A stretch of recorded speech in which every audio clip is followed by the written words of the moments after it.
Estar contigo esta tarde y compartir un ratito. Espero que pueda salir algo muy interesante para tu público.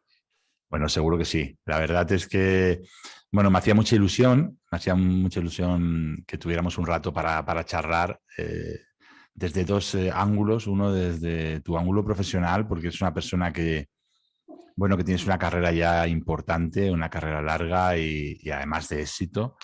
Y luego también sobre tu libro, ¿no? Tu libro que tiene ahora, no tiene todavía un año, ¿no, Marco? No, de hecho va a cumplir creo 5 meses dentro de poco, ¿no? Se lanzó en noviembre de 2021. Ah, sí, sí, pues bueno. Ahora charlaremos sobre el libro, charlaremos sobre tu experiencia profesional, pero quiero un poco de alguna manera que te podamos conocer mejor. Eh, Estudiaste económicas con la especialidad de marketing y llevas ahora mismo, bueno, en este momento llevas 17 años y pico en Johnson Johnson, una gran compañía internacional. Marco, cuéntanos un poco desde en primera persona cuál es, bueno, un poco cuál es tu background, cuál es tu recorrido profesional. Ujú. Sí, además me encanta la pregunta porque a veces me piden como de definir quién soy, ¿no? Y a mí no me gusta definir quién soy con la faceta solo profesional, ¿no? Porque creo que no podemos limitarnos definiéndonos, ¿no? Por lo que es lo que hacemos en realidad, ¿no? Pero tú me has preguntado justamente por mi recorrido profesional, ¿no? Y te lo cuento con mucho gusto, ¿no? Como tú has dicho, mis comienzos son en marketing. Me apasioné de esta materia mientras estudiaba económicas. Bueno, soy italiano, como se puede escuchar del acento, todavía alguna palabra por ahí la puedo soltar en italiano, entonces pido disculpas de antemano en el caso. Estudié económicas en Roma. Bueno, nací en un pequeño pueblo en el sur de Italia, pero estudié en la Universidad Luis de Roma en económicas y a lo largo de los primeros años me apasioné en el marketing, ¿no? La realidad es que me gustaba el marketing sobre todo porque lo que siempre me había gustado es entender la psicología de las personas, lo que motiva a las personas a la acción, ¿no? Y lo que más me gustaba del marketing era entender de verdad el comportamiento de compra, los hábitos de compra de las personas, por qué se elige cierto producto sobre otro. Y es bueno, probablemente siempre hubiera querido estudiar psicología, pero al final pensé que con económica seguramente hubiera tenido mejor salida laboral. Quién sabe qué hubiera pasado al revés. Terminé la carrera en marketing y empecé a trabajar, bueno, de hecho, tardé bastante para encontrar mi primer trabajo. Cuento toda la experiencia en un libro, es parte de todas formas del proceso de formación, ¿no? Porque salimos de la universidad, sobre todo en el pasado salíamos de la universidad con mucho conocimiento técnico, pero no tanto conocimiento de lo que son las soft skills, que en realidad luego hacen toda la diferencia para construirte tu carrera profesional. Entonces, bueno, al final empecé a trabajar por una pequeña agencia de publicidad, fue una experiencia muy formativa y luego, al cabo de un año más o menos, tuve la gran ocasión de entrar a ser parte de una gran empresa multinacional. Johnson Johnson se conoce sobre todo por los productos de consumo, pero en realidad es una compañía que se desenvuelve principalmente en el área médica, de dispositivos médicos y también de la industria farmacéutica, ¿no? Y entré en lo específico en una división que está justo en el medio entre los productos de consumo y los dispositivos médicos que comercializa lentes de contacto. Empecé en el marketing, empecé en Italia y luego tuve la posibilidad, después de 4 años, bueno, empecé como becario, tuve la suerte de entrar en un equipo fenomenal, un equipo de personas que luego han tenido un recorrido excepcional y pude aprender de cada uno de ellos muchísimo. Y después de 4 años, progresando, decimos, de becario a product manager, tuve la posibilidad de mudarme a España como marketing manager, entonces tomar más responsabilidad, tomar la dirección, decimos, del departamento de marketing de la división en España. Fue también una experiencia muy bonita y muy compleja, también el cambio de país, trabajar en otro país con una cultura que es similar, pero al final también es un poquito diferente. Y también en una situación que en ese momento era bastante compleja. Al cabo de 3 años decidí hacer el gran salto a lo que en aquel entonces se llamaba el lado oscuro y que luego descubrí ser el lado claro, ¿no? Que es el de la venta, ¿no? Y la verdad que de allí nunca volví para atrás, ¿no? Pasé a ser responsable del departamento de Key Accounts, de grandes cuentas, siempre para España y Portugal, para mi división.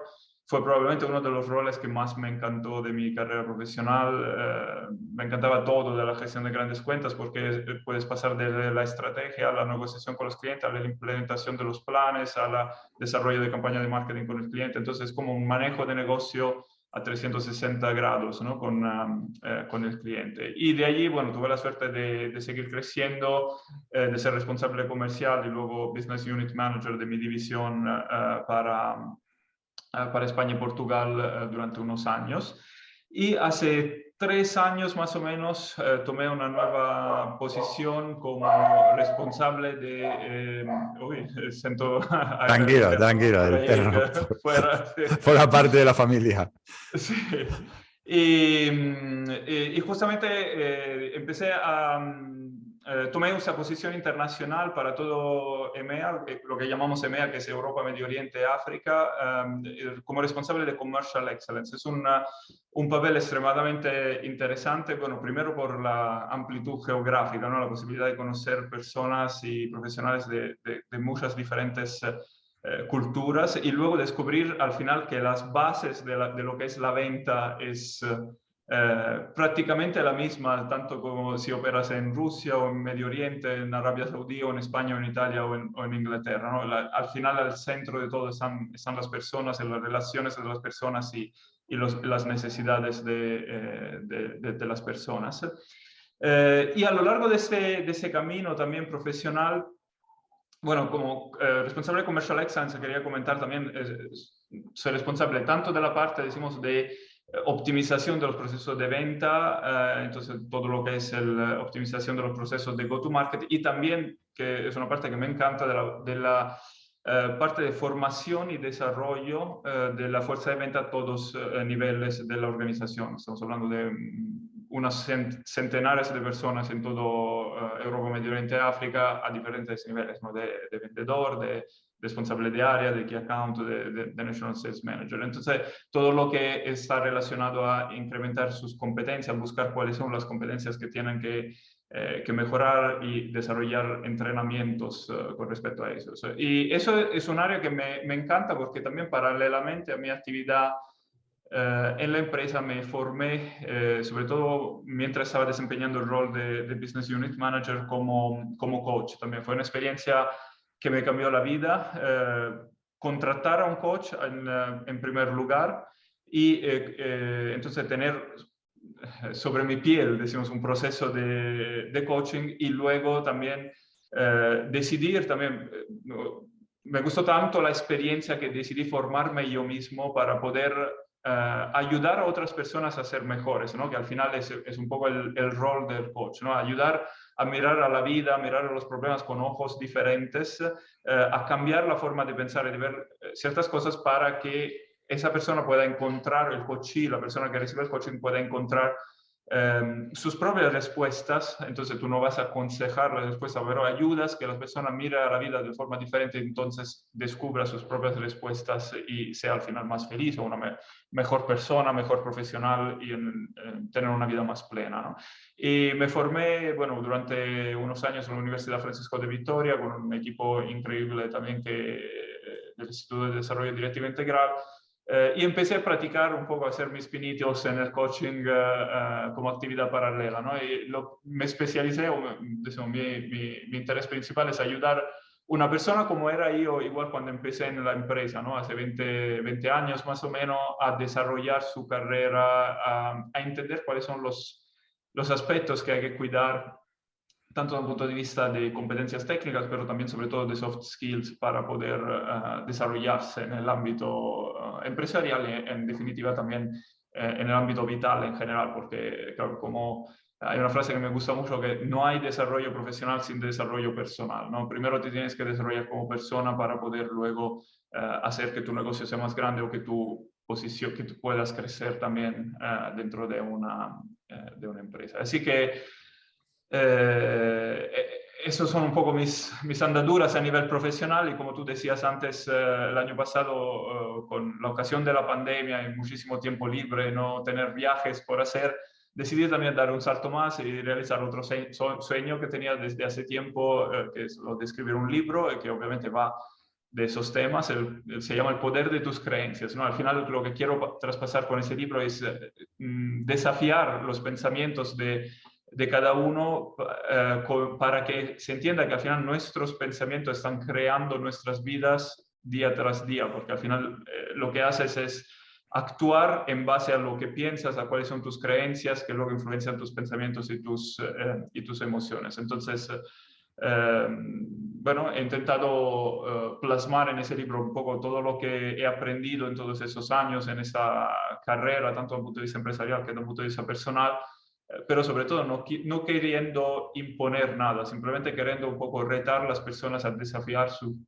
propio pensamiento y a encontrar nuevas creencias o nuevos pensamientos que puedan ayudar a tener, decimos, resultados de vida más acordes a lo que son los objetivos de cada uno. Bueno, me río porque tu background, ¿no? es impresionante, ¿no? Y estoy seguro que desde toda esa experiencia, bueno, pues cuentas con una sabiduría existencial bastante grande y me apasiona todo el recorrido porque creo que has tocado, siempre me da la sensación, Marco, si me equivoco me lo dices, siempre desde el desafío, ¿no? Que para ti ha sido, observo, ¿no? Que ha sido siempre buscar ese lugar en el que tú te encuentres mejor en esa progresión personal, ese avance, ¿no? Y al hilo de eso, y hace un momento lo has comentado tú, así como para entrar en materia, podemos separar hoy en día en la sociedad que vivimos, desde tu punto de vista, ¿se puede separar vida personal de vida profesional? Es muy buena pregunta, José. No estoy seguro que tenga la respuesta correcta. Lo que sí, justo el otro día estaba escuchando una conferencia muy interesante y de una persona que hablaba como del nuevo paradigma laboral, ¿no? Y de cómo, por ejemplo, las nuevas generaciones se enfrentan al mundo del trabajo de una forma muy diferente de la que fue la mía y probablemente, bueno, seremos probablemente de la misma edad, que probablemente fue también la tuya, ¿no? Nosotros casi nos casábamos con una empresa a veces, ¿no? Teníamos tendencia, decimos, a trabajar muchos años por la misma empresa, inclusive ya no era lo de nuestros padres, que igual han trabajado por la misma empresa toda la vida, pero igual hemos cambiado 4 o 5 empresas en nuestras carreras o menos, ¿no? como en mi caso. Pero decimos, los trabajadores más de lo que se puede caracterizar la generación millennial tienen un enfoque completamente diferente, un enfoque que seguramente es un poco menos leal, loyal, ¿no? En inglés, no sé cómo puedo decir, menos... sí, Menos fiel, fiel, sí, fiel menos fidelidad. a una misma empresa y más de ir a buscar diferentes proyectos, diferentes experiencias que puedan aportar cada una a su legado vital, a sus objetivos y sobre todo también que igual mientras trabajan por una empresa están también persiguiendo sus propios objetivos, igual sus propias pequeñas empresas, sus propias actividades paralelas. Bueno, he intentado también con el coaching, con el libro, tener este approach un poquito más millennial, ¿no? Me intento, ¿cómo puedo decir?, adaptar, ¿no? Y al final creo que es muy sano también, ¿no? Tener aspiraciones, porque al final todo es parte de lo que llamamos nuestro ikigai, ¿no? Nuestra razón para vivir, que igual lo podemos hablar luego un poquito más de ese concepto. Ahora, ¿es posible separarlo con toda la tecnología que tenemos a nuestro alcance, con las notificaciones, los emails que nos llegan constantemente? Se necesita mucha disciplina para hacerlo, ¿no? Yo creo que más que separarlo es saber dedicar tiempos a cada cosa, ¿no? Y saber contingentar el tiempo, saberlo racionalizar de forma que puedas llevar adelante todas las actividades de una forma correcta y sobre todo sin morir en el intento, ¿no? Sin estresarse, ¿no? Y sabiendo dedicar también tiempo a los hobbies, a las pasiones personales, a la familia, que probablemente es lo más importante, ¿no? Entonces igual hay una hora que cierto, el teléfono del trabajo igual no tienes que ya mirar notificaciones, no tienes que, si llega un email igual ni la lees porque si no te va a hundir la noche, ¿no? Y eso necesita mucha disciplina. Es posible, sí, pero es complejo. Fíjate, yo tengo una visión en ese sentido de la dificultad basada en que desde mi punto de vista vivimos en un momento absolutamente distinto, como tú has dicho, a lo que hemos vivido nosotros cuando empezamos la vida profesional y lo que vivieron nuestros padres, por supuesto. Porque para mí vivimos en la sociedad del talento individual. Entonces, el talento individual es un talento que es libre, que vuela libre. Antes el talento pertenecía a las empresas, ahora el talento no pertenece a las empresas. El talento se asocia con las empresas bajo una motivación, bajo un objetivo, bajo algo que de verdad para ellos sea un reto, sea un challenge. Y en base a eso se alinean con eso durante un periodo de tiempo. Entonces eso, precisamente justo eso, y esa necesidad de que ese talento vuele libre, es lo que hace ahí es donde yo quiero encontrar algún día esa respuesta, ¿no? Es donde hace que tengo la sensación, que para poder sobrevivir vamos a tener que hacer un todo de las dos cosas. Que nuestra vida profesional y nuestra vida personal convivan juntas de una manera, pero por supuesto desde la felicidad, ¿no? Desde el equilibrio, pero que al final nosotros seamos el producto de nosotros mismos y podamos aportar eso, ¿no? Esa es un poco mi visión, pero eso lo veo complejísimo, porque ahora mismo para competir hace falta una ultra especialización, hace falta una pasión, hace falta unos motivos como muy, muy, muy potentes de dentro, ¿no? En fin, es una pregunta compleja, es una pregunta compleja de resolver. Y me encanta tu definición, la verdad, ¿no? Me encanta como que nosotros somos el producto, ¿no? Al final, y no se mide en dinero, se mide en felicidad, ¿no? Nuestro éxito, ¿no? En satisfacción personal, al final, ¿no? En cuán satisfechos estamos con nosotros mismos. La verdad que sí, estoy totalmente de acuerdo con lo que dices. Y también quiero probablemente comentar que como las dos cosas se están entrelazando, al final también lo que se aprende en un área se puede utilizar en la otra, ¿no? Ha sido el caso, por ejemplo, yo he aprendido coaching externamente practico el coaching externamente a lo que es mi actividad de empresa, pero lo que aprendo con el coaching también lo aporto dentro de la empresa. Asimismo, aprendo cosas en la empresa que aporto y que puedo luego, o conceptos que puedo utilizar también en mi actividad de coaching. Vamos a entrar en tu libro, Marco, si te parece. Tu libro está muy enfocado, como ya el título lo dice, ¿no? El poder de las creencias. Y cuentas una anécdota en el libro de un divulgador, de uno de los cracks del momento, Sergio Fernández, y me causó curiosidad, ¿no? Esa anécdota de que alguien en una de sus clases, en una de sus ponencias, pues le pregunta que por qué confía tanto en sus creencias, ¿no? Y si son verdaderas o no y tal. Y él le responde que él no sabe si son o no verdaderas esas creencias, pero en cualquier caso a él le sirven, ¿no? Y le traslada la pregunta, ¿no? Que es muy inteligente, propio de Sergio.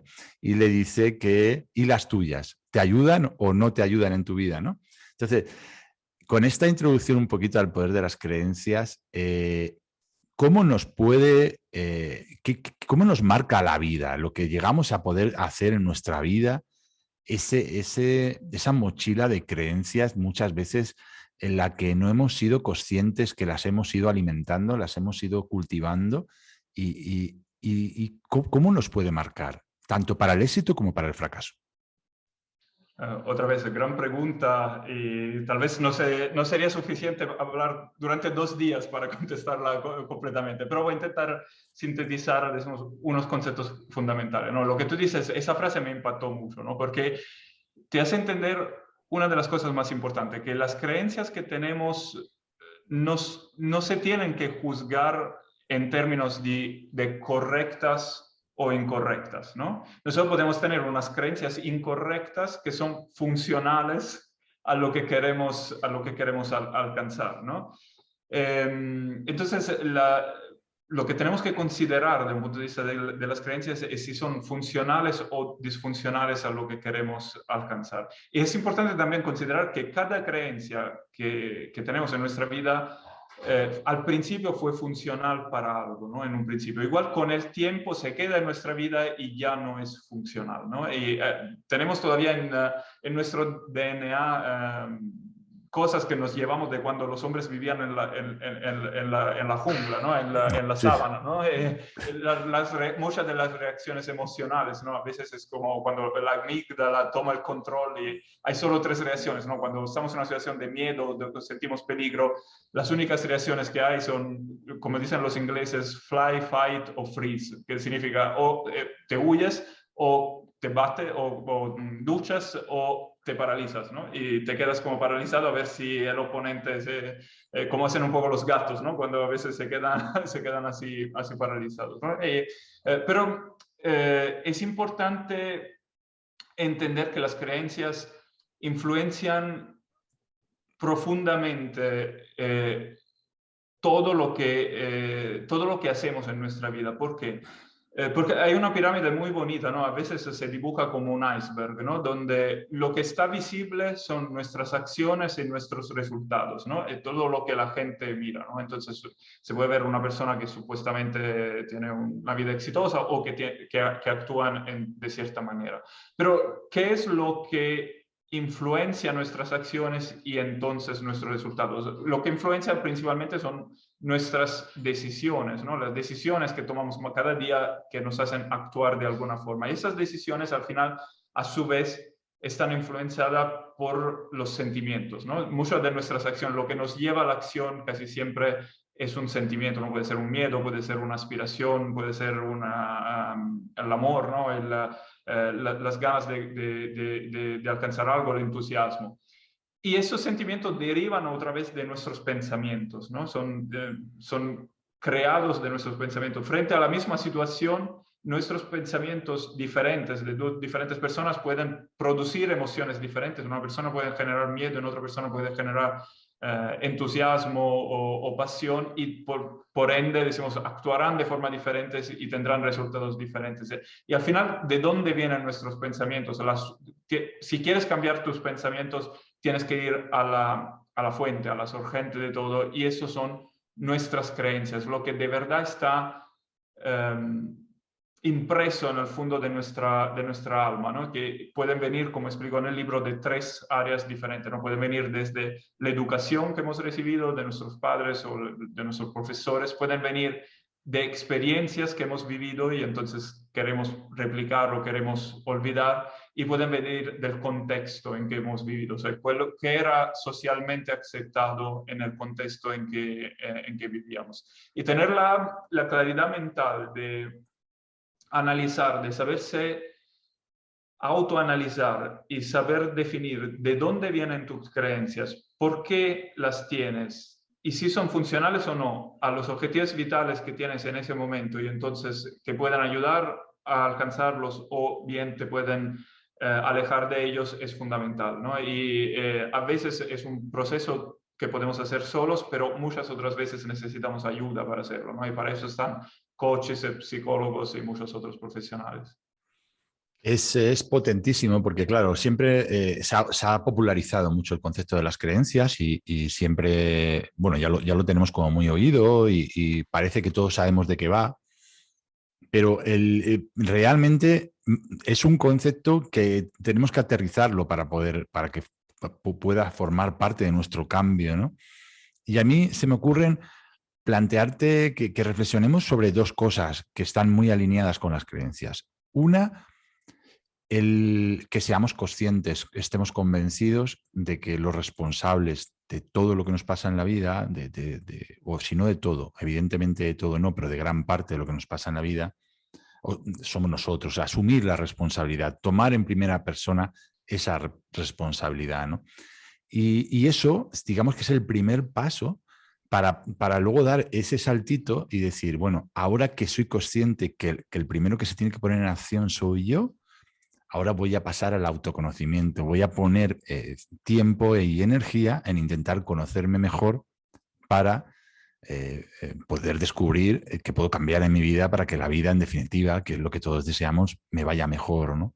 Tú en el capítulo 3 dices que antes de decidir, ¿no? de pensar a dónde vas, lo lógico sería analizar de dónde vienes, ¿no? Y es que está todo esto empaquetado dentro de lo mismo. O sea, si no nos analizamos, si no somos capaces de comprender que tenemos la responsabilidad, cómo vamos a cambiar nada y cómo vamos a afrontar un proceso de transformación, un proceso de plantearnos cosas que nos superemos, ¿no?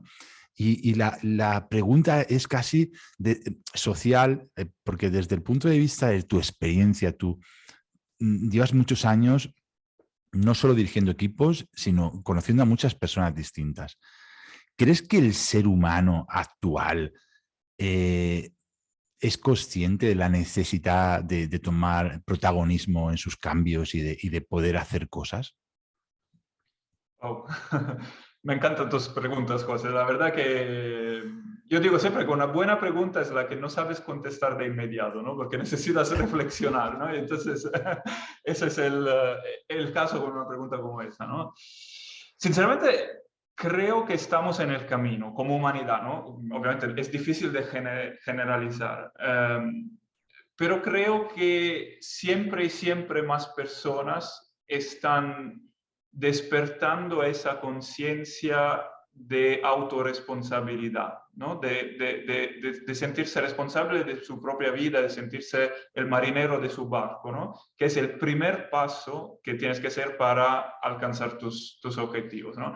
Y de hecho, muchos de los expertos del crecimiento personal que son referentes para mí llevan al extremo, ¿no? este concepto, ¿no? Es prácticamente que casi todo lo que te pasa en la vida, inclusive lo que podrías en un primer caso achacar al caso, al final es tu responsabilidad, porque al final son todas las pequeñas... es un poco el efecto butterfly, ¿no? El efecto mariposa, ¿no? Todas las pequeñas decisiones que has tomado, desde las más tontas a las más trascendentes, te llevan a donde estás hoy, te han llevado a donde estás hoy en tu vida, ¿no? Y tendemos a pensar que son pequeñas, grandes decisiones que cambian nuestra vida. Y la verdad es que eso es un concepto que repito mucho en el libro. Para mí no es así. Es la suma de las pequeñas decisiones la que cambia nuestra vida. Porque hago el ejemplo del parar de fumar, ¿no? Es un ejemplo que me tocó inclusive personalmente, una experiencia que he hecho personalmente. Y cualquiera que ha dejado de fumar sabe que no es la decisión solemne de dejar de fumar que hace la diferencia, ¿no? Es decir, desde hoy ya no fumo, wow, fantástico, soy una nueva persona. No es esta. Es la decisión de que cada vez que siento que es un buen momento para encender un cigarrillo, decido de no hacerlo. Entonces, en ese momento, tomando todas esas pequeñas decisiones, después de un cierto periodo de tiempo, podré decir, wow, son 3 meses que ya no fumo. Y probablemente para hacer esto, lo que hay que hacer de verdad es cambiar tus creencias sobre el humo, ¿no? Muchos de los fumadores fuman porque lo asocian como un momento de pausa, como un momento de placer, como un momento para ellos mismos, ¿no? Entonces, ¿qué es de verdad el cigarrillo para ti, ¿no?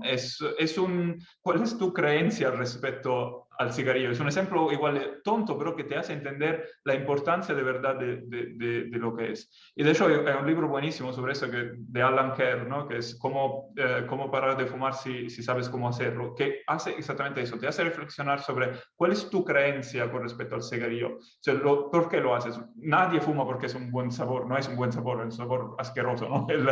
El cigarrillo, pero es asociado a un momento de placer, de pausa, puede ser también de reconocimiento, ¿no? De logro, igual después de cerrar una venta estás acostumbrado a darte ese homenaje, ¿no? Y al final tienes que cambiar esa creencia dentro de ti, ¿no? Entonces puedes decir, en lugar de recompensarme encendiendo un cigarrillo, lo que voy a hacer es, bueno, comerme un chocolate, que no sé si es mejor, bueno, igual otra cosa mejor, ¿no? Irme a correr o hacer 10 minutos de meditación, ¿no? Entonces, en el momento que consigues entender de verdad el origen, la creencia que está detrás de cierta acción, es cuando de verdad luego las decisiones podrán ser consecuentes cada vez. Cada pequeña decisión que tomas será consecuente con esta diferente decisiones, ¿no? Entonces, en el ejemplo que hacía antes, si no cambias esa creencia, podrás reemplazar el cigarrillo con un chocolate, pero al final tú lo que estás haciendo es dándote una gratificación con algo equivocado, ¿no? Entonces tienes que cambiar lo que asocias con la gratificación igual para poder luego cambiar las decisiones que tomas cada día. Igual lo he hecho muy largo, pero espero que No, haya... no, no. Claro, te he entendido, te he entendido. Bueno, te hemos entendido perfectamente. Y el concepto es así. Al final generamos asociaciones, ¿no? El poder de las asociaciones. Asociamos esto a esto otro, ¿no? Y eso, conforme va cogiendo fuerza, se acaba convirtiendo en una verdad absoluta en mayúsculas, entre barras, y eso es lo complejo, ¿no? Cambiar eso, ¿no? El así es, si así te parece, se acaba convirtiendo en tu manera de vivir, ¿no? Tengo Marco, la sensación personal, por lo menos yo lo siento así, yo lo vivo así, que yo si no tengo metas, si no tengo objetivos, si no tengo... Y además lo trabajo como terapia a nivel personal, esto ya es algo muy, muy mío, pero yo necesito, me pongo objetivos y si no me los invento, pero necesito para sentirme motivado en la vida tener algo que conseguir, ¿no? Y claro, con esta idea muy personal también, entiendo que puede haber personas que no encuentran razón alguna para cambiar nada, ¿no? Y me voy aquí a hablar del propósito en la vida, no del propósito, porque el propósito suena, por lo menos desde mi punto de vista, suena tan mayúsculo que asusta, pero de tener propósito o propósitos en la vida, ¿no? Y te quiero hacer una pregunta que tú planteas en tu libro y que me parece buenísima, y es si el propósito en la vida se elige o se descubre. Wow, es una pregunta otra vez excelente y no estoy seguro de tener la respuesta exacta, pero te puedo decir lo que yo opino al respecto, ¿no? Y lo que opino es que se elige, pero que al mismo tiempo todos tenemos unos talentos que son parte de nosotros, ¿no? Entonces, cuando cuando el propósito que elegimos está alineado con nuestros talentos y lo que amamos hacer, es cuando de verdad hay un sentido de plenitud en la vida, ¿no? Y creo que la forma más efectiva que he encontrado de explicar este propósito, de explicar ese concepto, es el concepto japonés del Ikigai, ¿no? Que es siempre más conocido. Hay un libro estupendo también de Francesc Miralles sobre este tema. Para los japoneses, el Ikigai es como si fuera el sentido de la vida, ¿no? La razón para que te despiertas por la mañana, ¿no? Lo que da sentido a tu vida. Y hay un gráfico donde tú te puedes posicionar, ¿no? Cada uno de nosotros está posicionado en algún lugar de nuestro Ikigai. Muy pocas personas están en el centro perfecto, que significa donde tienes esa sensación de plenitud. Y se alcanza cuando lo que haces está alineado con 4 cosas, ¿no? Lo que amas hacer. Entonces, lo primero es, tienes que hacer algo que tú amas hacer, que tú tienes una pasión verdadera por hacer. Como segundo elemento, que lo hagas bien, ¿no? Que tengas un talento para eso, que pueda ser obviamente natural o adquirido, ¿no? O sea, tú puedes hacer, a mí amo hacer surf, pero soy malísimo, ¿no? nunca podré llegar a ser el Ikigai porque eso es definitivamente una cosa que hago allí por pasión, ¿no? La tercera cosa es que te puedan pagar para hacerlo, ¿no? Está muy ligado a 2 cosas. Primero, que lo sepas hacer bien, porque obviamente para que alguien decida pagarte para hacer algo es que tienes que solucionarle unos problemas, tienes que ser bueno en lo que haces, y también al mismo tiempo que haya un mercado, ¿no? para lo que ofreces. Y la cuarta y más importante, que da la última respuesta, ¿no? que el hombre busca, que es la trascendencia, es que sea útil para el mundo. esa cosa que haces. Entonces, esa cosa que haces que si amas hacerlo, si eres bueno hacerlo por lo que te puedan pagar para hacerlo, entonces puedes vivir de ello. Y finalmente, haciendo eso, aportas algo al mundo, ahí es cuando alcanzas el centro de tu Ikigai y por lo tanto, de verdad, llegas a sentir ese sentido de plenitud que igual es lo que definimos como propósito, ¿no? Entonces, para mí es una forma muy práctica de hacer un check, ¿no? Si estamos o no viviendo acorde con nuestro propósito. La herramienta de Ikigai me parece magnífica porque muchas veces volvemos un poco a lo de asumir la responsabilidad. Muchas veces le encomendamos a conceptos casi filosofales nuestro destino, ¿no? El concepto del propósito, ¿no? Y nos volvemos locos mirando así en 360 grados a ver si encontramos el propósito. Y claro, el propósito también necesita de nuestra participación, de pasar a la acción, de hacer un poco lo que hemos comentado, de ese trabajar en nuestro autoconocimiento para, con una herramienta como Ikigai, ir encontrando nuestra hoja de ruta, nuestro camino más apropiado y probablemente cuando estamos en ese camino, como tú también bien comentas en el libro, la cita de Pablo Coelho en el libro Alquimista, lo que dice que, ¿no? Que cuando tienes un propósito, cuando tienes una razón poderosa, ¿no? No la estoy citando exactamente así, pero bueno, dice más o menos esto, la vida conspira para que suceda, ¿no? Entonces, esa frase poética, en definitiva, lo que yo leo es que cuando tú de verdad te encaminas, que coges una dirección, aunque luego vayas moviendo grados, pero sabes que vas en el noroeste hacia cierta dirección, la vida va conspirando, van sucediendo cosas que van haciendo que tu destino sea alcanzable, ¿no? Y ahí volvemos un poco a lo de antes, ¿no? A la necesidad de que las personas vayamos tomando protagonismo de nuestra propia vida, ¿no?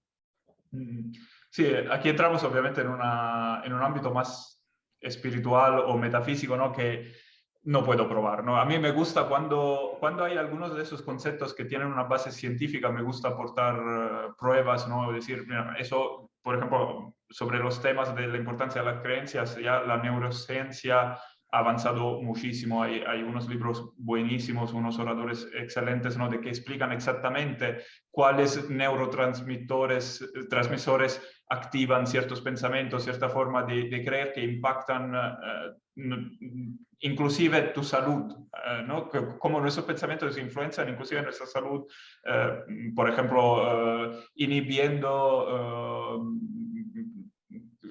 mecanismos inclusive de reproducción, ¿no? Porque cuando estamos en modalidad sobrevivencia, nuestro cuerpo entra en modalidad sobrevivencia y desactiva ciertas funciones, como puede ser la digestiva, ¿no? O sea, si tú estás en una modalidad, estás con un león detrás que te quiere comer, tu cuerpo no necesita digerir lo que has comido ayer, necesita huir. Y los neurotransmisores pasan a impulsar ciertos inputs para que tu cuerpo esté preparado para la lucha o preparado para huir. Entonces, todo eso tiene una base científica. Con respecto a la frase de Coelho, yo creo profundamente en eso, pero no lo puedo probar, es pura fe y metafísica, ¿no?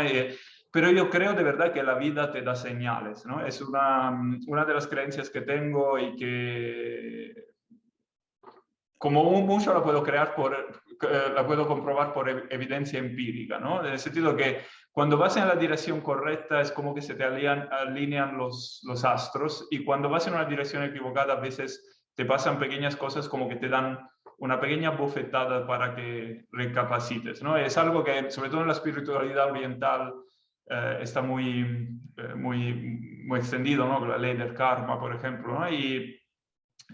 Bueno, en mi vida me ha funcionado. ¿Es una creencia que es real? No lo sé, pero a mí me ha funcionado, ¿no? Como decía Sergio Fernández. Yo creo profundamente en eso y no creo desde el punto de vista espiritual, o sea, que también, pero yo creo porque, a ver, la frase es poética, la frase es bonita, la frase es motivadora, pero no deja de ser algo adornado para decir lo mismo que estamos diciendo. Y es que cuando tú te encaminas hacia una dirección con convencimiento, con razones, con propósito y trabajas, pues a lo mejor no sale la primera, pero sale la segunda, o sale la tercera, pero sale. Entonces al final la vida conspira, y conspira porque al final tú sacas tu producto adelante, sacas tu proyecto adelante, porque de verdad tenías algo poderoso debajo para hacerlo, ¿no? Y yo creo que por ahí van encaminados, va encaminado ese pensamiento suyo a la hora de redactar, pero claro, es que cuando uno tiene la habilidad para escribir que tiene él, pues... Claro. Y también, bueno, hay dos frases también que me encantan que van en ese mismo sentido de Séneca, ¿no? Del filósofo. La primera que dice que no hay viento favorable para el marinero que no sabe dónde está yendo, ¿no? Claro. Y es eso, ¿no? Si tú hay dos actitudes posibles ante la vida: dejarte llevar por ella y la vida te llevará donde decide ella, o apuntar ruta a un objetivo, a una dirección. Entonces, si tienes la ruta clara, lo que puede pasar es que llega una tempestad y te mueve, que llega un viento, que no hay viento y te quedas parado un tiempo, pero al final llegas, ¿no? Puedes dar un rodeo, puedes tardar mucho más de lo esperado. Al revés, como digo, si no tienes un rumbo claro, evidentemente la vida te lleva por ahí. Y otra frase de Séneca que dice que la suerte en realidad no existe, ¿no? Existe el momento en que el talento encuentra la ocasión, ¿no? Que tú tienes que trabajarte a ti mismo, trabajar tus talentos y la ocasión aparecerá y estarás capacitado para aprovecharla, mientras que si no estás capacitado puede venir la mejor oportunidad de ese mundo, pero no la vas a aprovechar, Sí, ¿no? Y creo que eso sí, sí, es además hay una cita o algo, una frase muy contemporánea, mucho más, creo que de Pablo Picasso, no lo sé, pero creo que era suya, que decía que está muy bien lo del talento para pintar, pero que cuando te llega la inspiración te tiene que pillar trabajando, ¿no? Y es como trabajando más, es buenísimo. como algo más actual, pero que al final dice lo mismo, ¿no? Dice, bueno, sí, que está muy bien, pero esto es Sí, como sí. esto es como lo Soy, de... Sí, sí.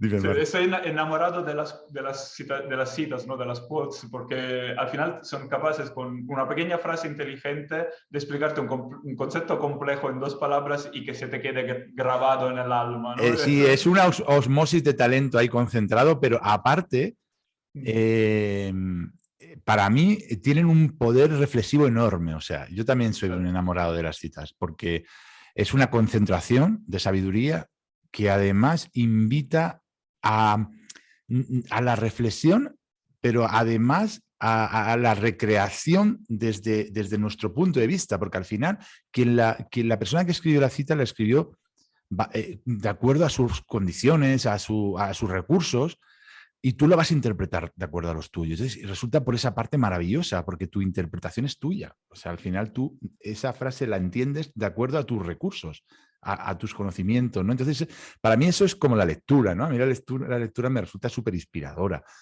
Me inspira lo que me inspire a mí.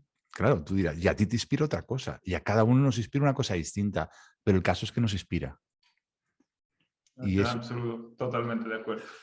Marco, en tu libro también hablas de que tienes las tres claves, la receta con las tres claves del éxito en la vida y nos viene como al pelo. A ver, cuéntanos. Sí, eso sí, igual es un poco ambicioso y, ¿cómo puedo decir? Suponente por mi parte, pero obviamente no lo he inventado, ¿no? Pero puedo decir que en mi vida he leído muchísimo sobre eso. Soy de verdad un apasionado del desarrollo personal. Creo que habré leído más de 300 libros, ¿no? Y al final el desarrollo personal va de aprender de otras personas que han estado en ese mundo antes que tú o al mismo tiempo que tú y que han hecho cosas grandes y que puedes aprender de ellas, ¿no? Y al final también por la observación, muchos años trabajando en la empresa, viendo llegar jóvenes talentos, ¿no? Jóvenes talentosos y algunos de ellos desarrollarse y otros no, vas como intentando comparar todo lo que has aprendido en los libros con lo que observas y destilar la esencia, ¿no? ¿Cuál es de verdad, qué es lo que hace la diferencia, ¿no? Y para mí son tres cosas fundamentales que hacen toda la diferencia. Puede haber más ingredientes de la receta, pero esos tres para mí hacen toda la diferencia. La primera es tener claridad de objetivos, ¿no? Eso es un poco la frase de Séneca que estábamos hablando antes, ¿no? Del marinero, o sea, de la opción de dejarse llevar por la vida o de tener marcado tu objetivo y ir a por ello, pase lo que pase, haciendo los rodeos que se necesitan, ¿no? Entonces, claridad de objetivo es el paso número uno, ¿no? No puedes no saber, o hay muchos jóvenes que dices, quiero crecer en la empresa. ¿Qué significa crecer en la empresa? ¿Quieres cualquier puesto que esté por encima de lo que estás haciendo? O dices, bueno, soy vendedor, luego quiero ser area manager, luego quiero ser key account. O sea, tienes que tener un objetivo bastante... cuanto más concreto y cuanto más ambicioso, mejor, porque te llegará más lejos. Luego, obviamente, a veces no se alcanza exactamente lo que quieres, pero por lo menos tienes una dirección muy, muy clara, ¿no? Y al final, yo sinceramente creo que quien la sigue, la persigue.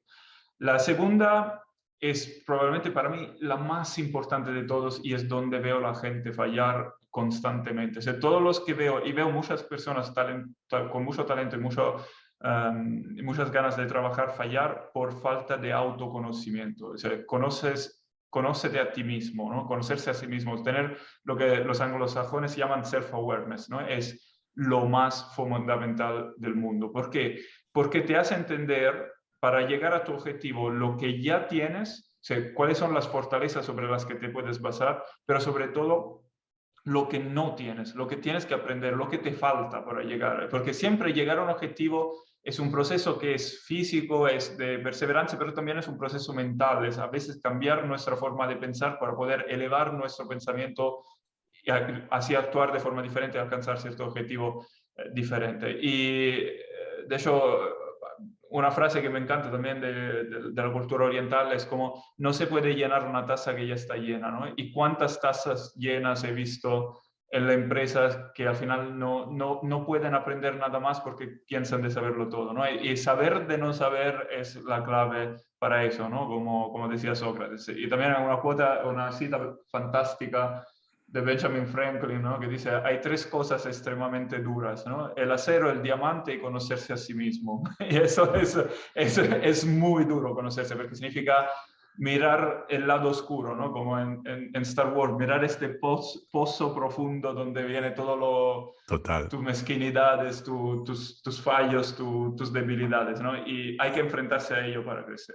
Y luego la tercera es mucho más fácil, perseverar, darle pico y pala, ¿no? Como nos decía una conocida común, ¿no? Y es la forma para llegar. Pero también escuché una cuota, perdón, digo cuota que es como más en inglés, es una cita muy interesante en un libro que leí recientemente. No tuve tiempo porque lo leí después de escribir el mío.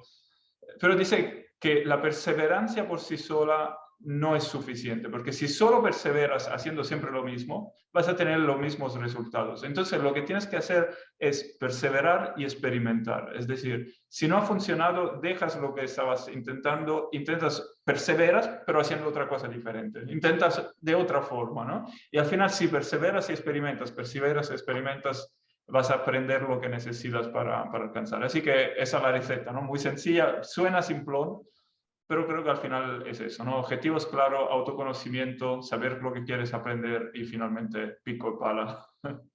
Bueno, yo creo que, bueno, por ser sencilla no quiere decir que no sea poderosa y que no sea totalmente cierta. Yo la comparto. Comparto los tres ángulos desde donde miras para conseguir el éxito. Es así, es que no hay mucho más. Luego podemos profundizar en cada una de esas áreas y extenderla más, pero si no hay objetivo no hay nada que hacer, ¿no? Y luego la diferencia la marcan las personas que se trabajan a sí mismas. Rafa Nadal, por ejemplo, no ha sido, no sé, 20 veces número uno y sigue estando entre los 4 o 5 primeros del mundo a estas alturas si no tuviera suficiente conciencia de lo que hace bien y lo que hace mal. Exacto. Y luego Rafa Nadal ya la tercera nos la pone en bandeja. O sea, a perseverar no le gana a nadie. O sea, sí. A pesar del dolor, ¿no? A pesar del dolor, exactamente, a pesar del dolor. Pero es que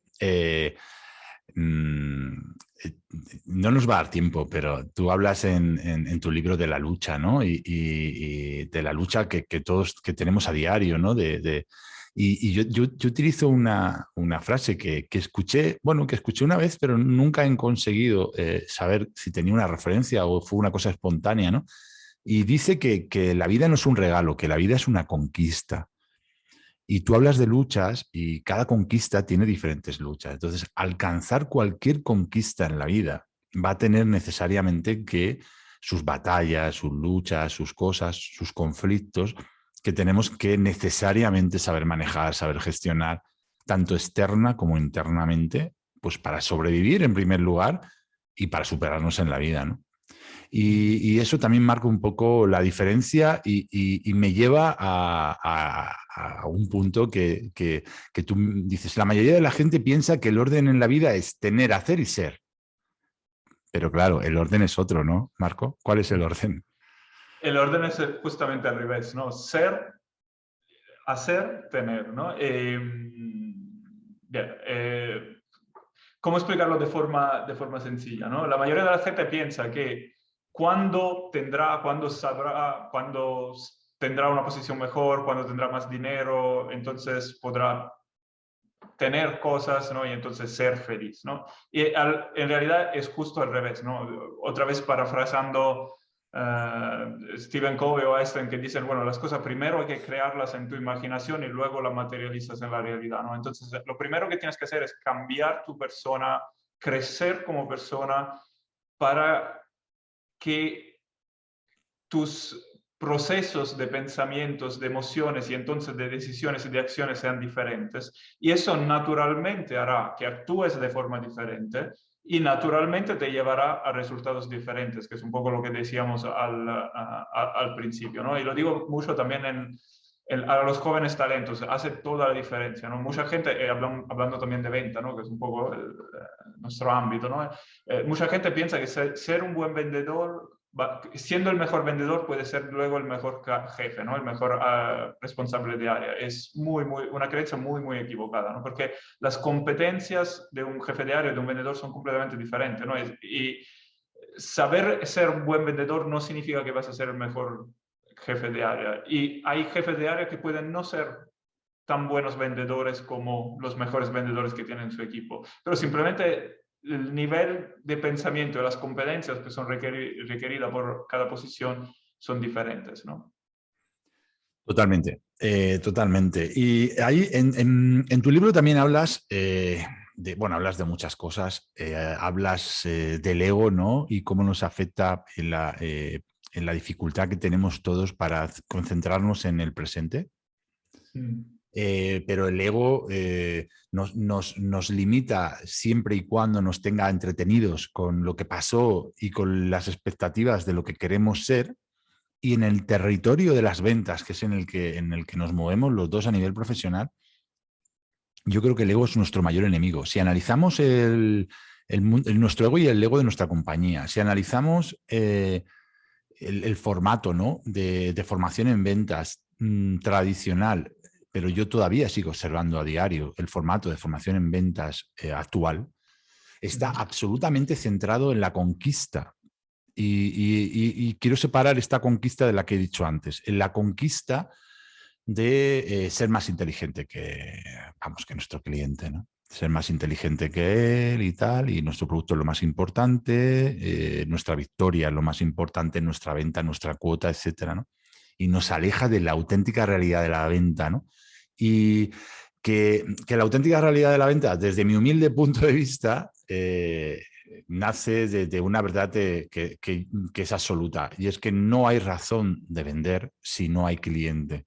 Y ese cliente, ese ser humano, esa estructura o esa persona que tiene la responsabilidad de atendernos, está librando su propia batalla, como tú también mencionas en tu libro, ¿no? Y por lo tanto, claro, para mí la venta que tiene futuro, la venta que de verdad se apalancan los grandes vendedores son esa venta relacional, esa venta que ha sido capaz de compaginar una buena estructura de habilidades para convencer con una auténtica capacidad de empatizar.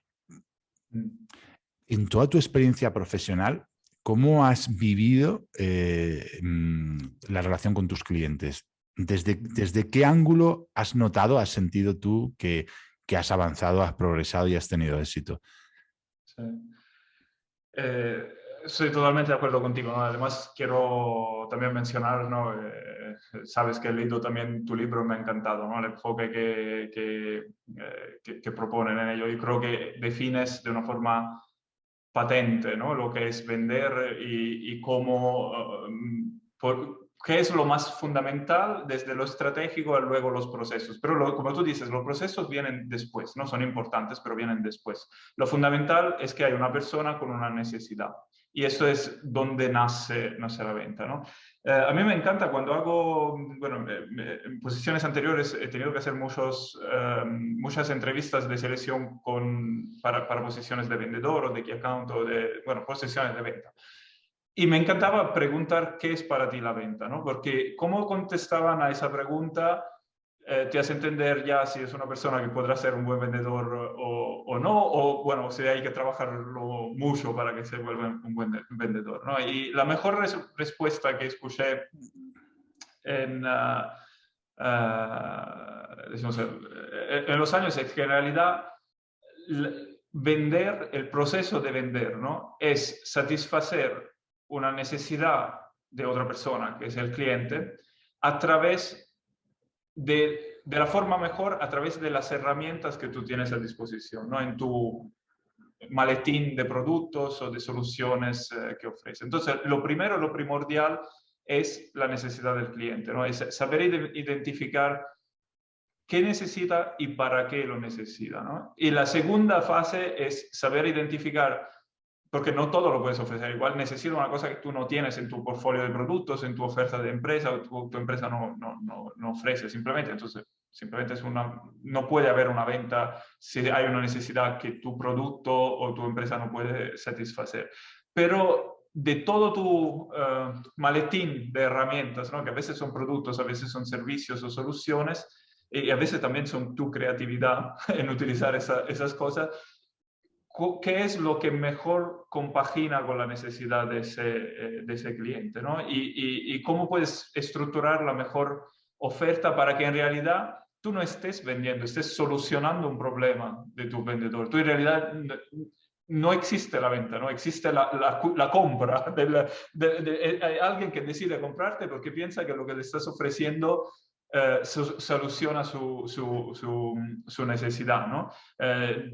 No se llega a ningún sitio con un estilo de venta push, ¿no? Donde tú llegas como las enciclopedias de hace 1000 años, ¿no? Que tocas la puerta e intentas vender tu libro, ¿no? Como se dice todavía, ¿no?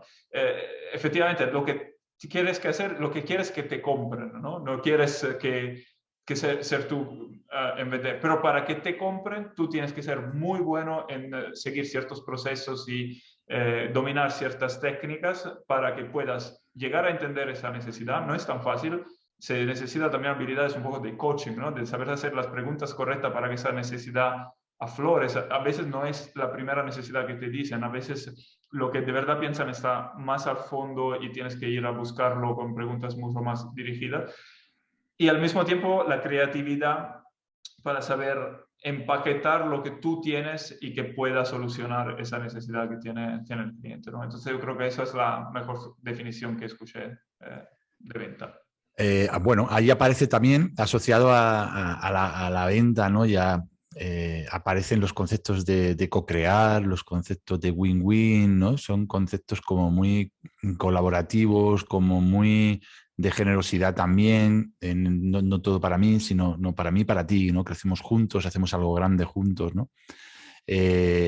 Claro, evidentemente no podemos, para vender hay que conocer, o sea, para de verdad, no, vender podemos vender hasta por accidente, ¿no?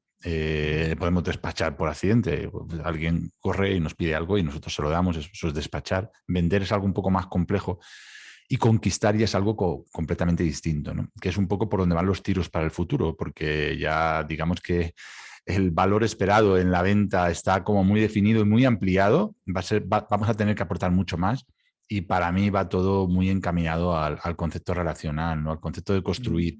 Y para construir, y ahí es donde va a venir la gran dificultad a la hora de formar a los vendedores, va a estar en entender que si no se tiene una capacidad, o sea, una generosidad para saber escuchar, para empatizar con la necesidad del cliente, para un concepto que a mí me apasiona mucho, ¿no? La capacidad de indagación, la capacidad de profundizar, ¿no? A través de las preguntas para poder encontrar ese dolor nuclear que hay, esa necesidad nuclear, ¿no?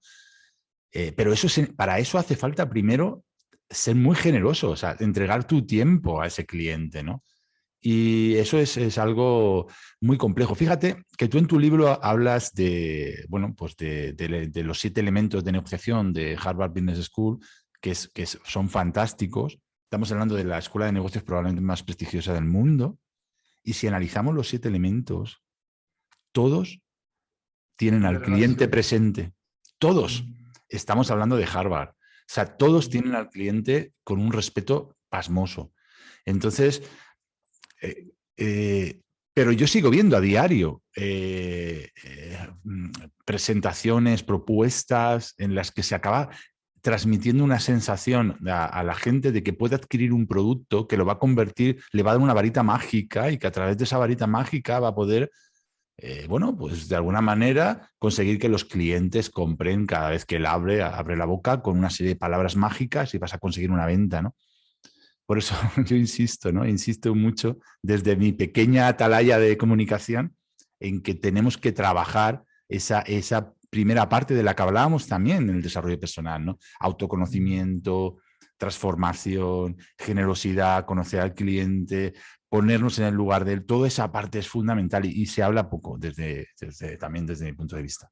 Totalmente. Y dices también una cosa que recalcas tú también en tu libro, que es, no, a menudo hay la sensación o la creencia popular que es un vendedor es un buen hablador, ¿no? Pero tú lo has dicho ahora mismo, un vendedor es una persona que tiene una capacidad de escucha fundamental. Yo digo siempre, una buena venta, una buena visita de venta tiene que ser 80% escuchar y 20% hablar, porque si has hecho bien tu fase de exploración con las correctas preguntas y haces sobresalir las necesidades correctas, te bastarán 20 palabras para ofrecer lo que es tu solución para el cliente. Y luego has mencionado otra cosa importantísima que es la relación y la relación a largo plazo, ¿no? Que al final se puede definir confianza, ¿no? Trust entre el vendedor y el cliente. Y eso es otro elemento fundamental que hace la diferencia hoy en día. No se puede permitir una falta de confianza nunca con un cliente, porque derrumba una relación en un segundo y es muy, muy complejo volver a recuperar una relación que se ha roto. Entonces, ese ser auténtico, dejar por un lado tu ego, porque no estamos hablando de ti como vendedor, estamos hablando del cliente, de sus necesidades, de su ego, ¿no? Entonces tú tienes también como vendedor ser capaz, ¿no? Como tú decías, de soltar tu ego, ¿no? No eres importante, la verdad, es importante el cliente y sus necesidades, ¿no? Y si no eres capaz de hacer ese ejercicio, se necesita mucho crecimiento personal para hacerlo, es muy difícil ser un buen vendedor. Es que interiorizar esto es complejo, pero la gente que lo consigue interiorizar, los profesionales que consiguen interiorizar esta idea, es que se liberan, es que es una sensación de liberación, porque eres ya consciente de que te tienes que concentrar en el proceso y te tienes que olvidar en parte del resultado, que es importante, por supuesto que sí, que tenemos que tener objetivos, que tenemos que trabajar por ellos, pero en el proceso tenemos que conseguir disfrutar, ¿no? Es esa filosofía de decir que la compra se produzca por las razones del cliente, no por tus razones. O sea, no vayas allí con tus razones metidas en tu cabeza, pensando en tus objetivos del trimestre, del mes, de la semana, de lo que sea, porque eso te va a machacar, es que te va a maniatar. Y lo que hablábamos antes de la comunicación no verbal, te va a limitar de una manera muy grande, porque lo que se siente se transmite. Y el 80% de la comunicación es no verbal, es que se te va a notar. Y esto, los más viejos del lugar ya decían que si se te nota que quieres vender mucho, si se te nota mucho, no vas a vender. Porque generas desconfianza. Y la confianza en ventas siempre ha sido clave. Siempre. Pero desde que el 80% de los productos y servicios que tenemos que utilizamos todos los días están dados a través de plataformas y sistemas de compra con unos precios ya marcados, donde no tenemos capacidad de competir y tal. Y cuando nos encontramos con un mercado en el que ya la cuota de productos y servicios es que ya es una venta necesariamente argumental, necesariamente relacional, es que ya no tenemos acceso a otro tipo de venta. Antes todo se vendía persona a persona, pero ahora ya no es así. Entonces, donde hay un vendedor en el futuro y en el presente ya, donde hay un vendedor, tiene que haber algo mucho más que producto, argumento y todas estas cosas que desde la filosofía de la venta tradicional nos han... Bueno, yo me acuerdo cuando me empecé a formar en esto, las tochadas de formación que nos daban sobre los argumentarios, ¿no? Sobre los argumentarios. Y te digo de verdad que lo de escuchar no estaba muy, muy presente en aquellas formaciones, ¿no? Sí, ha cambiado, obviamente, ¿no? Ha evolucionado el proceso. Y como tú dices, está siguiendo evolucionando.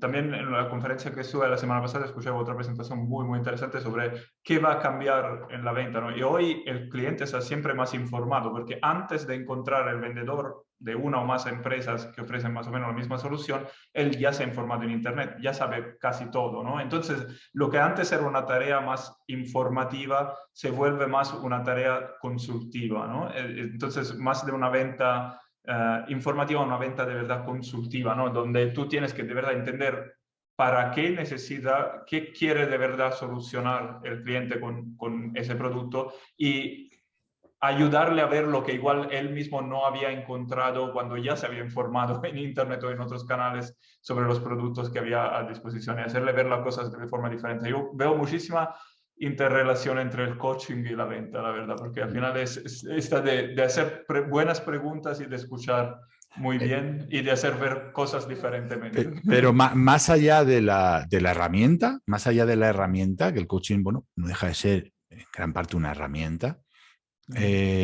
está la filosofía que hay detrás. La filosofía del coaching es ayudar. Si analizamos dónde nace el coaching de verdad con potencia en Europa, nace después de la Segunda Guerra Mundial. Cuando la cantidad de soldados en Europa y en el mundo que regresaban necesitaban un soporte y no era capaz la psicología tradicional de darlo. Y ahí nace el origen potente del coaching, en la necesidad de ayudar a otras personas que están sufriendo. En este caso, Exacto. un cliente no está sufriendo, o sí, tiene una necesidad. Y, Claro. si cogemos esa filosofía de decir, no, pero es que mi razón de ser es ayudar. Mi motor principal es servir de ayuda. Eso es lo que me da la satisfacción. Luego los ingresos también, por supuesto, pero son consecuencia. Pero a mí lo que me satisface es ayudar. Es Ahí, así. ahí empezamos a conectar con las personas. Vender es ayudar, vender es servir al final, ¿no? Servir al cliente. Eh, Marco, ¿qué es lo que más valoras de un vendedor? En tu experiencia como formador también, como director, como gestor de equipos, ¿qué es lo que más valoras de un vendedor? Pues probablemente la capacidad de escucha es el orientación al cliente, son las dos cosas fundamentales que tienen que estar allí. Y la tercera, bueno, volvemos a la receta del éxito, ¿no? El autoconocimiento, ¿no? El saber dónde estás equivocándote y qué necesitas aprender. Yo sigo aprendiendo cada día, ¿no? Me formo, leo libros, veo TED Talks o conferencias, ¿no? Para seguir estando al día y ver las últimas novedades. Y creo que eso lo tiene que hacer cualquiera a cualquier nivel, ¿no? Entonces, aparte de las competencias que necesita para el trabajo, como la capacidad de escucha y la orientación al cliente, luego es esta actitud de formación constante, de saberse autoanalizar para decir, he hecho esta visita con un cliente, he hecho bien estas dos cosas, me equivoqué aquí, entonces la próxima vez voy a intentar hacer una cosa diferente y a ver si funciona, ¿no? Y al final es aplicar la receta del éxito.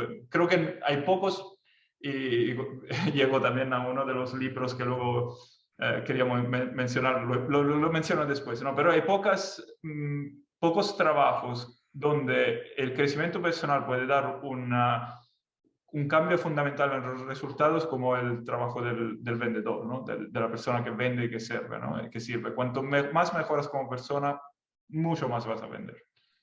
Totalmente. Marco, en tu libro hablas de que estamos aquí para hacer de nuestra vida una obra maestra. ¿Qué obra te gustaría dejar a ti? Buena pregunta. Bueno, esa frase es de Carol Wojtyla, ¿no? Es una frase que me encanta, ¿no? Que dice, y que al final es un poco como decía Dante en la Divina Comedia, ¿no? En la boca de Ulises, ¿no? Que decía que no estamos hechos para vivir como brutos, sino para perseguir virtud y conocimiento, ¿no? Y a mí me gustaría llegar al final de mis días y estar satisfecho del recorrido, sentir que he aprendido hasta el último día y sentir que de todo lo que he aprendido he podido dar de vuelta, ¿no? Y he ayudado a otras personas a avanzar en el recorrido. Entonces, puede ser en formas y en lugares diferentes. Puede ser dentro de una empresa como responsable de venta, como responsable de formación, puede ser como vendedor para un cliente, puede ser como coach para un joven talento, para un coachee, puede ser como escritor para alguien que ha leído un libro. Entonces, la forma no es tan importante. Para mí lo importante es aprender y devolver, ¿no? Y esto es lo que quisiera hacer con mi vida. Muy bien, un gran propósito. ¿A quién admira Marco? ¿Tienes alguna persona, un referente que para ti sea inspiración y que te haya marcado mucho en tu desarrollo? Supongo que muchos, muchos. pero ¿podrías destacar uno? ¿Algún mentor? ¿Puedes hacer Bueno, he referencia? tenido muchos jefes muy buenos en la empresa, hay muchos autores que sigo del desarrollo personal que me han influenciado muy positivamente.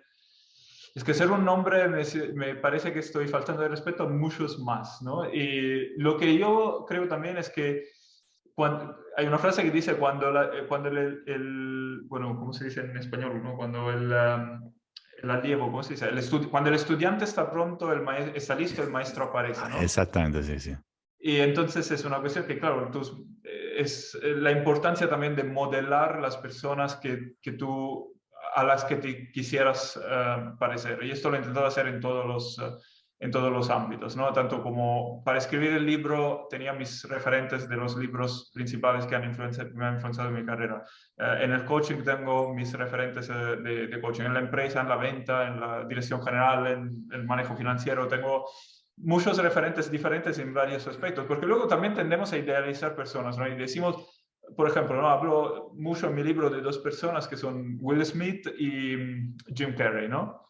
Y luego ves que Will Smith se te cae y le da una bofetada al tipo en la noche de los Oscars. Decimos, eso para mí es importante, porque por cuánto puedes mejorarte como persona, y creo que Will Smith es un ejemplo de mejora continua de una persona que ha hecho un trabajo muy grande consigo mismo, tiene charlas y tiene cosas muy buenas. Somos personas y las personas nos equivocamos. Al final es el momento en que la rabia sube, que la amígdala toma el control y puede pasarte a ti en una visita de venta, puede pasarme a mí en una reunión de trabajo y puede pasarle a Will Smith cuando va a alcanzar los Oscars, ¿no?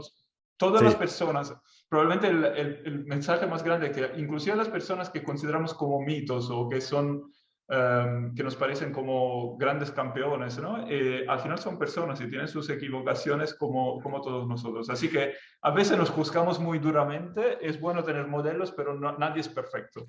No Claro, lo soy yo. No claro, es súper interesante lo que comentas y además el caso de Will Smith lo tenemos como muy cercano. Muy cercano. Yo también admiro profundamente a Will Smith y lo sigo admirando. En las personas, y ahí aparece nuestro ego, esto también vuelve a ser una opinión muy personal. Las personas dominadas por ese ego, ¿no? que nos hace siempre enfrentarnos y compararnos a los demás, nos gusta mucho generar ídolos, subirlos a lo más alto, pero luego también dentro de ese comportamiento humano no lo vemos muy fácil para tumbarlos, ¿no?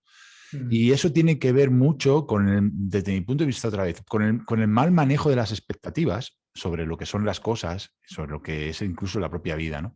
Y al final somos seres humanos y tenemos momentos dulces, momentos salados, momentos agrios, momentos buenos, momentos malos.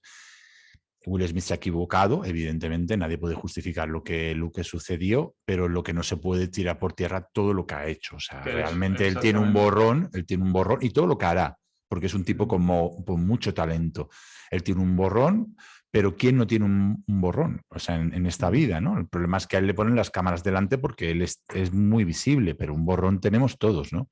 Entonces, bueno, yo no le daría mayor importancia. A mí me parece que, o sea, mayor importancia tiene la importancia que tiene, te ha pedido disculpas, ahora cargará con lo que le toque, pero creo que tiene que gestionarlo y continuar adelante porque la sociedad la necesita, porque es un referente muy, muy potente y creo que merece mucho la pena que siga adelante.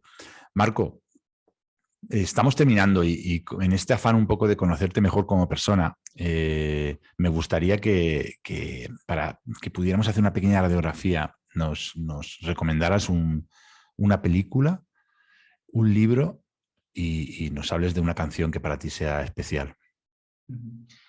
Entonces, bueno, menos mal que me has avisado antes que ibas a hacer esa pregunta, porque me hubieras pillado totalmente desprevenido. Así que lo he estado pensando, ¿no? Y como te dije, soy un devorador de libros, de películas y de música, y sería es muy complicado para mí elegir uno, pero en ese caso lo voy a hacer, ¿no? Porque creo que es importante. Libro, voy a empezar por el libro, ¿no? Hay muchos libros que me han influenciado profundamente en la vida, pero uno de los que más me ha influenciado, y justo lo voy a nombrar aquí también porque el titular de ese libro está muy relacionado con lo que hacemos, se llama El más grande vendedor del mundo, de August Mandino. Y es increíble porque no es un libro de venta, es un libro de vida, ¿no? En ese libro están definidos lo que él llama las 10 cartillas, son 10 rótulos, no sé cómo se dice en español, ¿no? Es como papiros, ¿no? Sí, papiros, sí, exactamente. 10 papiros para el éxito, ¿no? Y la verdad que yo leí ese libro que tenía como 23, 24 años, recién empezando a trabajar, y lo leí en una versión que decía, bueno, entonces aplica por 30 días los conceptos de cada rollo y verás que al final al final son 10 rollos, entonces por 30 días, 10 meses vas a obtener un objetivo que ni siquiera te estás considerando posible, ¿no? Estaba casi de becario, me lo regalaron, además me lo regaló un director de área de la empresa bueno, donde trabajo, y me puse un objetivo que para mí era ambiciosísimo, ¿no? De becario a product manager en 10 meses, imposible, ¿no? Pero me empeñé, ¿no? Y me empeñé a poner en práctica las enseñanzas de cada rollo, de cada papiro, durante 30 días y al final, pues casi estaba en el capítulo 9 y ya me ofrecieron, bueno, de junior todavía, un contrato temporal, pero me funcionó, ¿eh? ¿Ves cómo conspira la vida? Y también creo una cosa, que los libros llegan a tu vida en el momento en que los necesitas. No sé, hay una fuerza ahí que te mete, te lo regalan, lo encuentras en una publicidad, etcétera. Me ha pasado 1000 veces con los libros en mi vida. Entonces, ese libro no habla de venta, entonces si alguien nos está escuchando no habla solo de venta, es decir, pero no habla en absoluto de venta, habla de mejorar como persona para mejorar como tus resultados vitales. Es muy sencillo, se puede leer en un día, pero la verdad que solo lo entiendes si lo meditas profundamente, ¿no? Y de hecho he añadido como coleta de mi libro la que llamo la plegaria del más grande vendedor del mundo, que está inspirada en los 10 rollos. Entonces pueden encontrar ahí pistas de cuáles son los elementos de los 10 rollos. Y te voy a decir que yo utilizo, parece igual un poco friki, pero yo utilizo esta plegaria, ¿no? Es como si tuviera que hablar con Dios, y a veces lo hago, hablaría de esa forma, ¿no? Pidiéndole esas cosas que están en los 10 rollos. Así que es un poco espiritual como cierre otra vez, pero para mí es un libro que es fundamental. Y si alguien trabaja en venta, que lo lea, se llevará una sorpresa, porque no es nada de lo que esperan. Sí, yo estaba mirando porque no sé si lo tenía aquí o lo tengo ahí detrás y efectivamente cuando lo leí me pareció un libro, pues no sé, como de esos de fundamentos básicos, ¿no? De esa parte de fundamentos, de punto de partida y que nos conecta una vez más con la idea de que todo nace de dentro y que no se puede dar, no se puede ofrecer lo que no se tiene y para tener algo hay que trabajarlo, ¿no? Esa parte espiritual Exacto. también hay que trabajarla. Exacto. Y luego la película y la canción para terminar. La película, probablemente la que estoy más aficionado, más enganchado es Forrest Gump. La habré visto 20, 30, 50 veces. Y también una sugerencia es, hay que verla en inglés. Las traducciones, el doblaje, tanto en español como en italiano, es pésimo. Y lo hace entender, se hace pasar el hombre como un tontorrón, pero bueno, el concepto básico de esta película para mí es fundamental. Primero es que tú puedes ser una persona con un coeficiente intelectual medio o por debajo de la media y puedes alcanzar grandes cosas en la vida, como lo hace Forrest Gump, que tiene una vida increíble siendo una persona, como he dicho, ¿no? Por debajo de la media como lo que se considera un coeficiente intelectual. Yo muchas veces me identifico con eso, no creo que tenga ninguna habilidad especial o ninguna inteligencia superior. Como mucho tuve mucha perseverancia, ¿no? Y mucha apertura mental en intentar aprender cosas nuevas a lo largo del camino. Y hay una frase muy, muy preciosa en ese libro, ¿no? Porque en esa película que pone, y creo que es una cosa fundamental de verdad de la vida, ¿no? En la escena final, él dice, no sé si es qué es verdad, porque hay esos dos personajes, la mamá de Forrest Gump y el teniente Dan, ¿no? Y dice, Sí. no sé qué es verdad, si estamos llevados en la vida como una pluma en la brisa, es decir, que tenemos un destino y nosotros no tenemos el control, o si tenemos un destino y nuestra tarea es alcanzar este objetivo, destino o como lo queramos llamar, como decía la mamá, ¿no? Entonces el teniente Dan es más como el marinero sin rumbo, ¿no? Que la vida lo lleva por aquí y por allá, y la mamá era el personaje más que decía, bueno, mi hijo igual es un poquito menos inteligente de la media, pero voy a asegurar que haga gran cosas, ¿no? Al final lo consigue. Y él dice, maybe both, ¿no? Sí, Tal vez entre ambas cosas. ambas Es decir, pueden ser ciertas. y eso para mí es fundamental, porque el caso existe, ¿no? Te puede caer un vaso de flores en la cabeza y mañana estar muerto y efectivamente, aparte de decidir andar por allí, no tienes mucha más culpa de eso, pero al mismo tiempo existe tu voluntad. Y entonces tu voluntad desafía el caso cada día. Y yo creo que a largo andar, a largo plazo, la voluntad es mucho más fuerte del caso, ¿no? Y consigue doblegar el caso, el caos. Entonces, para mí eso es como la lección final de esta película. Canción, otra canción también que cito al final del libro, que es Innuendo, ¿no? De Freddie Mercury. Yo era un fan enorme de los Queen cuando era más pequeño y todavía. Y hay una frase central de esta canción que para mí es el testamento moral, ¿no? de Freddie Mercury. Él la escribió cuando ya sabía que se estaba muriendo. De hecho, innuendo en inglés significa provocación, ¿no? Entonces, la provocación que él lanza con esta canción es, lo digo primero en inglés y luego lo traduzco: You can be anything you want to be. Just turn yourself into anything you think you could ever be. Be free with your tempo, be free with yourself, surrender your ego, be free, ¿no? Eso significa, puedes llegar a ser todo lo que alguna vez has pensado de poder llegar a ser. O sea, puedes volverte en todo lo que alguna vez has pensado de poder llegar a ser, pero lo único que tienes que hacer para alcanzarlo es trabajar para volverte esa persona que quisieras ser. Y luego te incita a ser libre con tu tiempo, ser fiel a ti mismo y de surrender your ego. Es decir, de hecho en el vídeo sale muy bien, sácate la máscara, ¿no? Sí, fiel a ti mismo, no es tu ego construido la máscara que te pones con el mundo, sino es es tu realidad, tu verdadero ser, ¿no? que es lo importante, ¿no? Y al final, esas 6 frases prácticamente resumen mi libro, como dices, en una cita, ¿no? Y para mí es uno de los testamentos vitales más importantes, ¿no? que puedes dejar, ¿no? Como que ese gran performance nos deja. Queen tenía muchas, ¿no? Yo me acuerdo en el álbum, la canción esta de Play the Game, ¿no? También que tiene una frase que nos viene muy al hilo, ¿no? De lo que estamos hablando, ¿no? Que dice, It's so easy if you know the rules.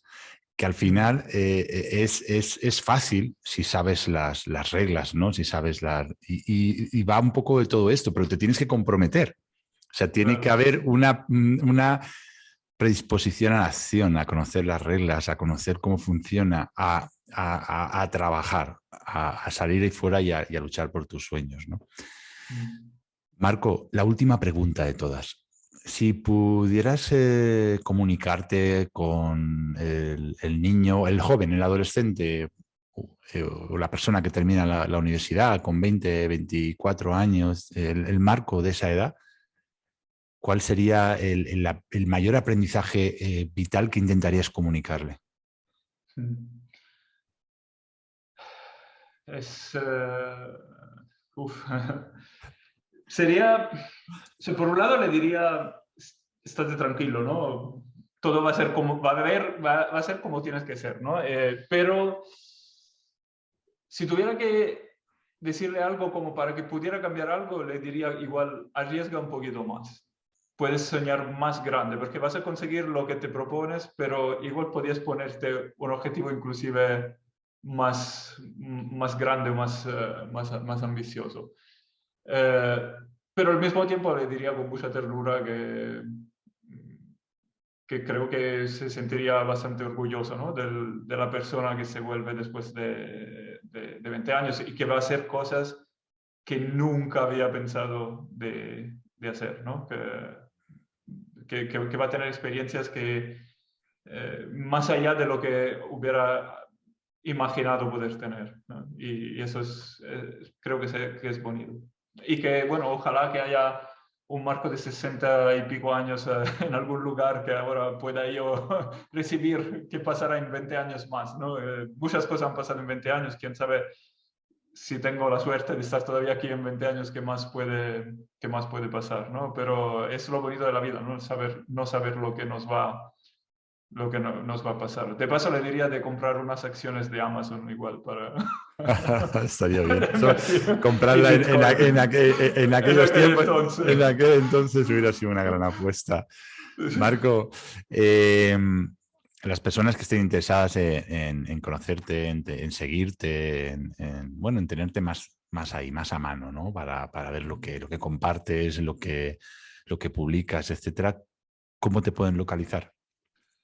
Bueno, hay dos canales principales. Por un lado, la parte profesional más en LinkedIn. Entonces, si buscas Marco Basile, obviamente hay muchísimos, pero si igual buscando Marco Basile, Johnson & Johnson, bueno, es relativamente fácil encontrarme.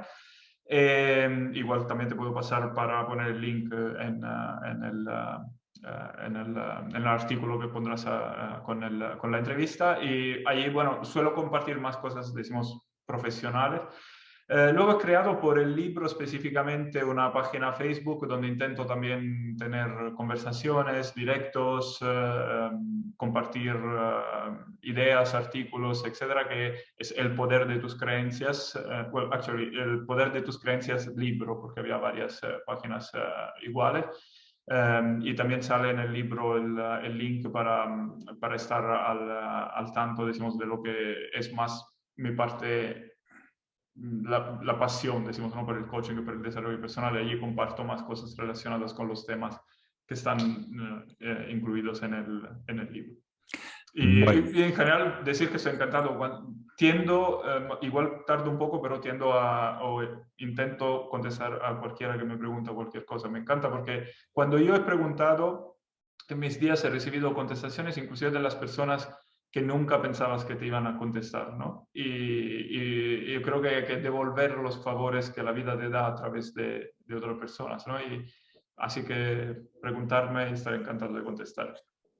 Bueno, yo lo compartiré evidentemente en las notas tanto en YouTube cuando lo suba el episodio como en el podcast, compartiré los enlaces para que te puedan localizar muy fácilmente. No sé qué decirte, Marco, porque me tiraría una hora más hablando. De hecho, esta entrevista ya se nos ha ido. O sea, hace rato que se fue, pero hace rato que bueno, que no sabía qué hacer, ¿no? Porque tenía ahí muchas cosas que hubiera seguido charlando contigo porque nos apasionan los dos este mundo y además me pareces de verdad un tipo, vamos, muy, muy interesante.